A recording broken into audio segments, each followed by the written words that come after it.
Hi, ಎಲ್ಲರಿಗೂ ನಮಸ್ಕಾರ. ನಾನು ಇವತ್ತು ಸಮಾಜ ವಿಜ್ಞಾನ ವಿಷಯಕ್ಕೆ ಸಂಬಂಧಪಟ್ಟ ಹಾಗೆ ಮೋಸ್ಟ್ ಇಂಪಾರ್ಟೆಂಟ್ ಕ್ವಶನ್ಸನ್ನು ಡಿಸ್ಕಸ್ ಮಾಡ್ತಾ ಹೋಗ್ತೀನಿ. ಹಾಗೆ ನೀವು ನಮ್ಮ ಚಾನಲ್ಗೆ ಹೊಸದಾಗಿ ಭೇಟಿ ನೀಡಿದರೆ ದಯವಿಟ್ಟು ನಮ್ಮ ಚಾನಲ್ನ ಸಬ್ಸ್ಕ್ರೈಬ್ ಮಾಡ್ಕೊಳ್ಳಿ. ಹಾಗೆ ನಿಮ್ಮ ಫ್ರೆಂಡ್ಸ್ ಕೂಡ ಶೇರ್ ಮಾಡಿ, ಲೈಕ್ ಮಾಡಿ, ಶೇರ್ ಮಾಡಿ. ಬನ್ನಿ ವಿಡಿಯೋ ಶುರು ಮಾಡೋಣ. ಪ್ಲಾಸ್ಟಿಕ್ ಕದನಕ್ಕೆ ಕಾರಣಗಳನ್ನ ಬರೆಯಿರಿ.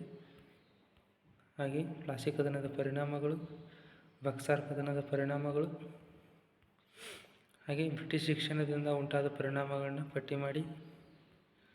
ಸಾರಿಗೆ ಸಂಪರ್ಕ ಸ್ವಾತಂತ್ರ್ಯ ಚಳವಳಿಯ ಮೂಲ ವಿಶ್ಲೇಷಣೆ, ಹಾಗೆ ಬ್ರಹ್ಮ ಸಮಾಜದ ಅಂಶಗಳನ್ನು ಬರೆಯಿರಿ. ಹಾಗೆ ಸ್ವಾಮಿ ವಿವೇಕಾನಂದರು ಯುವ ಶಕ್ತಿಯ ಪ್ರೇರಕರಾಗಿದ್ದರು, ಹೇಗೆ ವಿವರಿಸಿ. ಹಾಗೆ ಶ್ರೀ ನಾರಾಯಣ ಗುರು ಧರ್ಮ ಪರಿಪಾಲನಾ ಯೋಗಂ ಸಂಘಟನೆಯ ಕೊಡುಗೆಗಳನ್ನು ತಿಳಿಸಿ. ಇದು ಕೂಡ ಮೋಸ್ಟ್ ಇಂಪಾರ್ಟೆಂಟು, ಪಿಕ್ಸ್ ಬಂದೇ ಬರುತ್ತೆ. ಹಾಗೆ ಸಂಗೊಳ್ಳಿ ರಾಯಣ್ಣನು ಸ್ವತಂತ್ರ ಹೋರಾಟದಲ್ಲಿ ಹೋರಾಡಿದ ಕ್ರಮವನ್ನು ವಿವರಿಸಿ. ನೆಕ್ಸ್ಟ್ ಕ್ವಶನ್, 18ನೇ ಶತಮಾನವನ್ನು ರಾಜಕೀಯ ಸಮಸ್ಯೆಗಳ ಶತಮಾನ ಎಂದು ಕರೆಯುತ್ತಾರೆ, ಏಕೆ? ಇದು ಕೂಡ ಇಂಪಾರ್ಟೆಂಟು. ಹಾಗೆ 1857ರ ದಂಗೆಯಲ್ಲಿ ಭಾರತೀಯರಿಗೆ ನಿಶ್ಚಿತ ಜಯ ಲಭಿಸಲಿಲ್ಲ, ಏಕೆ? ಅಥವಾ 1857ರ ದಂಗೆ ವಿಫಲತೆಗೆ ಕಾರಣಗಳನ್ನು ಹೀಗೆ ಸಮರ್ಥಿಸುವಿರಿ. ಇದು ಕೂಡ ಮೋಸ್ಟ್ ಇಂಪಾರ್ಟೆಂಟು. ಹಾಗೆ 1857ರ ದಂಗೆಯ ಪರಿಣಾಮವನ್ನು ತಿಳಿಸಿ. 1857ರ ರಾಜಕೀಯ ಮತ್ತು ಸೈನಿಕ ಅಂಶಗಳು ಹೇಗೆ ಪ್ರೇರಕವಾದವು. ಸೈನಿಕ ಕಾರಣಗಳು, ರಾಜಕೀಯ ಕಾರಣಗಳು, ಹಾಗೆ ಆಡಳಿತಾತ್ಮಕ ಕಾರಣಗಳನ್ನು ನೀವು ನೋಟ್ ಡೌನ್ ಮಾಡ್ಕೊಳ್ಳಿ.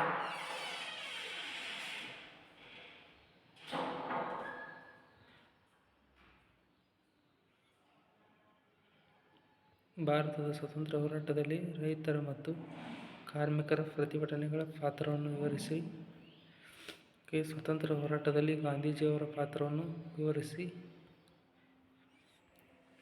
ಭಾರತದ ವಿದೇಶಾಂಗ ನೀತಿಯ ಉದ್ದೇಶಗಳು ವಿಶ್ವಶಾಂತಿಗೆ ಪೂರಕವಾಗಿದೆ ಎಂದು ಹೇಗೆ ಹೇಳುವಿರಿ.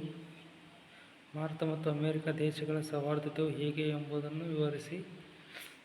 ನೆಕ್ಸ್ಟ್ ಕ್ವಶನ್, ಭಾರತ ಮತ್ತು ರಷ್ಯಾದ ನಡುವಿನ ಸಂಬಂಧವನ್ನು ವಿವರಿಸಿ ಅಂತ ಕೇಳ್ತಾರೆ.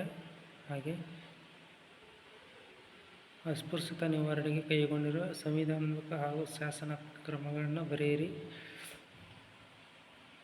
ಹಾಗೆ ಜಿಯೋಗ್ರಫಿಗೆ ಸಂಬಂಧಪಟ್ಟ ಹಾಗೆ ಪೂರ್ವ ಮತ್ತು ಪಶ್ಚಿಮ ಘಟ್ಟಗಳ ವ್ಯತ್ಯಾಸ ಬರೆಯಿರಿ. ಹಾಗೆ ಮಣ್ಣಿನ ಸವೆತಕ್ಕೆ ಕಾರಣಗಳನ್ನು ಪಟ್ಟಿ ಮಾಡಿರಿ. ಮಣ್ಣಿನ ಸವೆತದ ಪರಿಣಾಮಗಳಾವು. ಮಣ್ಣಿನ ಸಂರಕ್ಷಣೆ ಎಂದರೇನು, ಸಂರಕ್ಷಣೆಯ ವಿಧಾನಗಳನ್ನು ಬರೆಯಿರಿ. ಅರಣ್ಯನಾಶಕ್ಕೆ ಕಾರಣವಾದ ಅಂಶಗಳು ಯಾವುವು. ಹಾಗೆ ಭಾರತದಲ್ಲಿ ಸಾರಿಗೆಯ ಮಹತ್ವವನ್ನು ವಿವರಿಸಿ.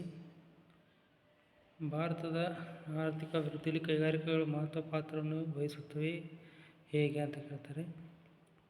ಹಾಗೆ ಭೂಕುಸಿತಕ್ಕೆ ಕಾರಣವಾದ ಅಂಶಗಳಾವುವು. ಭೂಕಂಪಗಳಿಂದ ಉಂಟಾಗುವ ಪರಿಣಾಮಗಳಾವುವು. ಭಾರತೀಯ ರಿಸರ್ವ್ ಬ್ಯಾಂಕಿನ ಕಾರ್ಯಗಳಾವು ಅಥವಾ RBIನ ಕಾರ್ಯಗಳಾವು ಅಂತ ಕೇಳಿದ್ರೆ ಇದು ಕೂಡ ಮೋಸ್ಟ್ ಇಂಪಾರ್ಟೆಂಟ್ ಫಿಕ್ಸ್ ಕ್ವಶನ್. 5 ಮಾರ್ಕ್ಸಿಗೆ ಬಂದೇ ಬರುತ್ತೆ. ಹಾಗೆ ಬ್ಯಾಂಕಿನ ಕಾರ್ಯಗಳನ್ನು ತಿಳಿಸಿ. ಹಾಗೆ ಗ್ರಾಫ್, ಈ ಗ್ರಾಫ್ ಕೂಡ ವೆರಿ ಇಂಪಾರ್ಟೆಂಟು, ನೀವು ನೋಡ್ಕೊಳ್ಳಿ. ಒಂದು ಅಣೆಕಟ್ಟು ಕೇಳ್ತಾರೆ, ಒಂದು ಬಂದರು ಕೇಳ್ತಾರೆ, ಒಂದು ನದಿ ಕೇಳ್ತಾರೆ, ಹೀಗೆ ಒಂದು ಪ್ಲೇಸ್ ಸ್ಥಳವನ್ನು ಕೂಡ ಕೇಳ್ತಾರೆ. ಇದು ಕೂಡ ಮೋಸ್ಟ್ ಇಂಪಾರ್ಟೆಂಟು ಕೂಡ. ಹಾಗೆ ನಮ್ಮ ಚಾನಲ್ನ ಸಬ್ಸ್ಕ್ರೈಬ್ ಮಾಡ್ಕೊಳ್ಳೋ ಮೂಲಕ ಸಪೋರ್ಟ್ ಮಾಡಿ. ನಿಮ್ಮ ಫ್ರೆಂಡ್ಸ್ ಕೂಡ ಶೇರ್ ಮಾಡಿ. ಹಾಗೆ ನೀವು ಉತ್ತರ ಬರೀಬೇಕಾದ್ರೆ ಪಾಯಿಂಟ್ಸ್ ವೈಸ್ ಉತ್ತರ ಬರೋದು ತುಂಬಾ ಒಳ್ಳೆಯದು. ಇದು ಕೂಡ ನಿಮ್ಮ ಪರ್ಸೆಂಟೇಜ್ ಅಥವಾ ನೀವು ಹೆಚ್ಚು ಅಂಕ ಗಳಿಸಲು ಸಹಾಯವಾಗುತ್ತದೆ. Thank you one and all.